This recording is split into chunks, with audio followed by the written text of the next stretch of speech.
Urea app ఎత్తివేయాలని Nizamabad జిల్లాలో రైతులు ఆందోళన చేపట్టారు. ముస్కల్, కమ్మర్పల్లి మండల కేంద్రాల్లో గ్రామాభివృద్ధి కమిటీ ఆధ్వర్యంలో రైతులు పెద్ద ఎత్తున నిరసనకు దిగారు.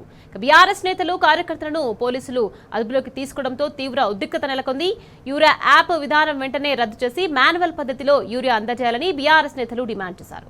రేవంత్ పాలనలో అన్నదాతలు తీవ్ర ఇబ్బందులు పడుతున్నారని ఆగ్రహం వ్యక్తం చేశారు. రేవంత్ రెడ్డి గారు ఒకటే అన్నాడు, రైతుకు అరికాలకు ముల్లిరగకుండా చూసుకుంటామన్నాడు.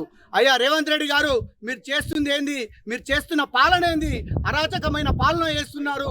ఈ పాలనకు విరుద్ధంగా మరి ఇవాళ టీఆర్ఎస్ రాస్తారోకో చేసి ఎన్ని రాస్తారోకోలు చేసినా మీరు యూరియా యాప్ను తీయకుండా ఇవాళ గ్రామాలు వీడీసీల తరఫున చేస్తూ ఉంటే వీడీసీలని అణచివేయాలని చూసి రాత్రికి రాత్రి తీసుకొచ్చి ఎక్కడో పండో తీసుకొచ్చి బాల్కొండలు తీసుకొచ్చి పెట్టడం దుర్మార్గమైన విషయం, విచారణకరం ఇది.